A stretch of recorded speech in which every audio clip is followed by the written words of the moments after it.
Ancora un buongiorno a tutti voi da Telefriuli, bentrovate a questa edizione del nostro telegiornale. Sono più di un centinaio le persone che questa mattina hanno manifestato a Udine contro l'obbligo vaccinale per gli over 50 e più in generale contro il Green Pass. Da Piazzale Chiavris più volte i manifestanti hanno cercato di bloccare il traffico lungo Viale Volontaria e le vie vicine sono sempre stati fermati da polizia e carabinieri.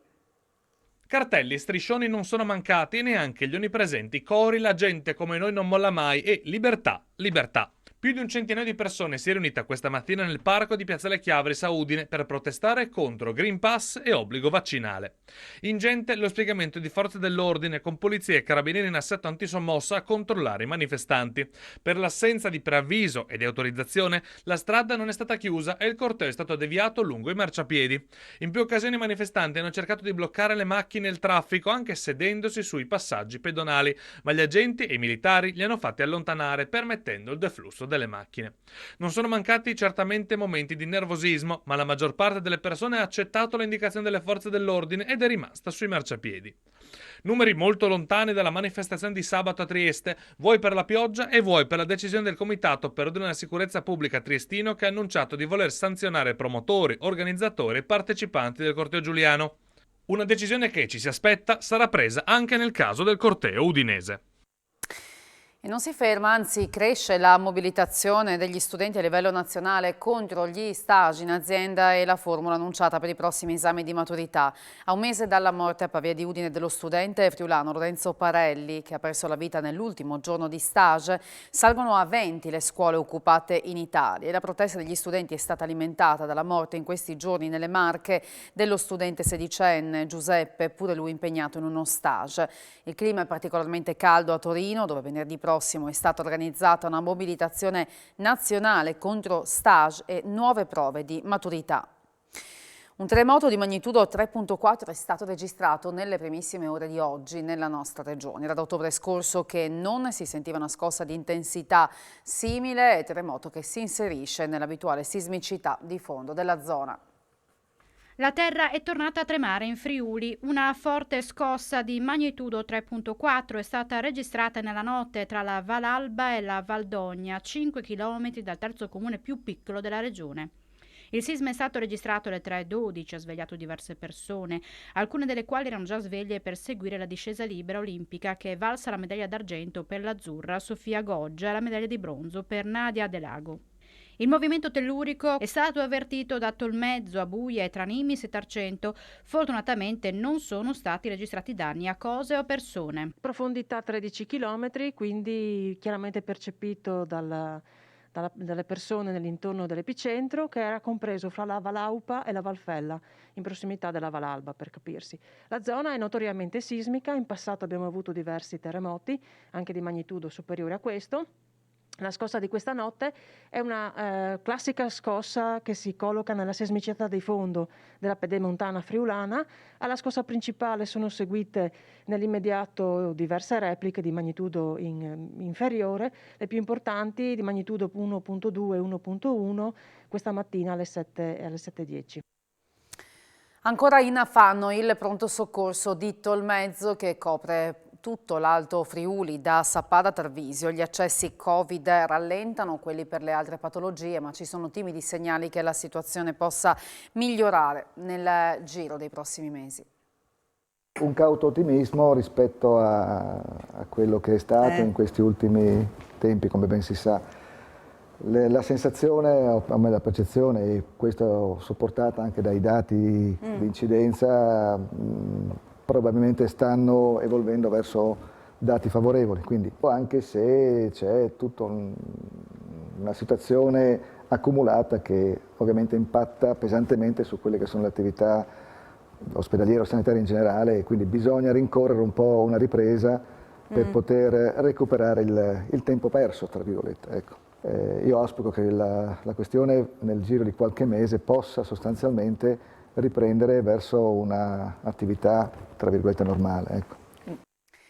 È tornata la neve e le precipitazioni di queste ore stanno creando qualche disagio alla viabilità della Valcellina e di Piancavallo, con alcune auto senza catene che si sono bloccate, controlli in corso da parte dei carabinieri che invitano gli automobilisti ovviamente alla massima attenzione. Neve e disagi nel Friuli occidentale per le nevicate di queste ore. Sulla strada 251 che attraversa la Valcellina e la Val Cimoliana dalla notte ha cominciato a nevicare in quota, il che ha creato più di un problema in mattinata con alcune auto che sono rimaste bloccate a causa della mancata dotazione di pneumatici invernali o gomme da neve, tanto che i carabinieri della compagnia di Spilimbergo stanno effettuando alcuni controlli a campioni su auto e camion.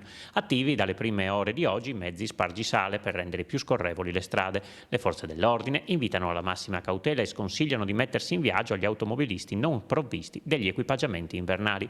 Stesso discorso per chi vuole salire in Piancavallo. Nella località avianese nevica abbondantemente da ore, una manna per gli amanti dello sci e le attività economiche, ma allo stesso tempo qualche disagio per la viabilità, anche se il fatto che sia un giorno feriale garantisce un afflusso minimo da parte degli automobilisti. Massima attenzione anche sulla strada che da Barcis porta a Piancavallo, appena riaperta in via eccezionale in inverno, strada da evitare assolutamente se privi di catene o pneumatici invernali, come sottolineano le due amministrazioni comunali.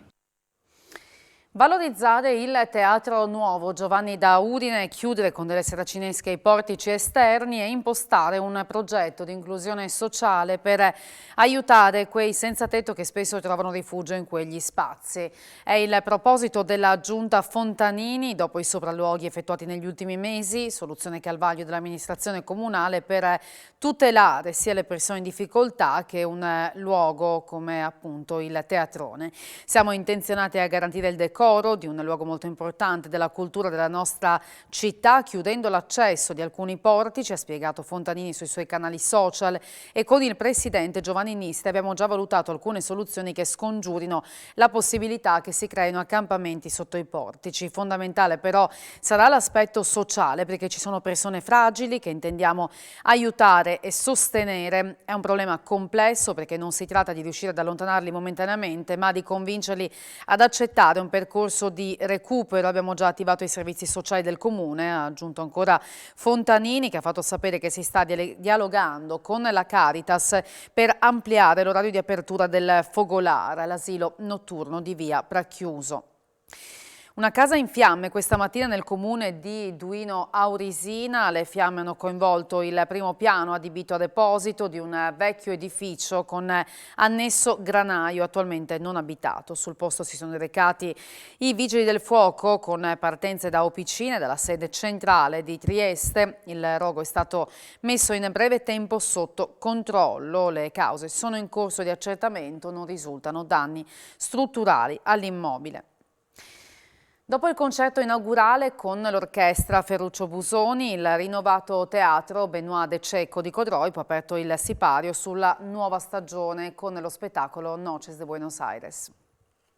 Pubblico da grandi eventi al rinnovato teatro Benoît de Cecco di Codroipo per Noches de Buenos Aires, spettacolo di apertura della nuova stagione organizzata dal Comune in collaborazione con il Circuito ERT interregionale teatrale, con sul palco 4 coppie di ballerini della Tango Rouge Company, accompagnati da musicisti della Tango Spleen Orquesta con Mauro Speranza al pianoforte e voce, Francesco Bruno al bandoneon, Andrea Marras al violino ed Elena Luppi alla viola. Noches de Buenos Aires è un viaggio nel tango, dalle origini ai giorni nostri, che prima di prendersi un posto nel mondo dello spettacolo e di calcare i palcoscenici di tutto il pianeta, ha attraversato la polvere delle strade in Argentina dove è nato, irrompendo nei giochi dei bambini prima di stravolgere le dinamiche di seduzione degli adulti. Nell'Olimpo delle arti pochi altri generi sono in grado di esprimere in modo così potente passione, drammaticità e benessere. A fare da sfondo alle performance degli 8 ballerini una teatralità delicata e naturale, e quella del rinnovato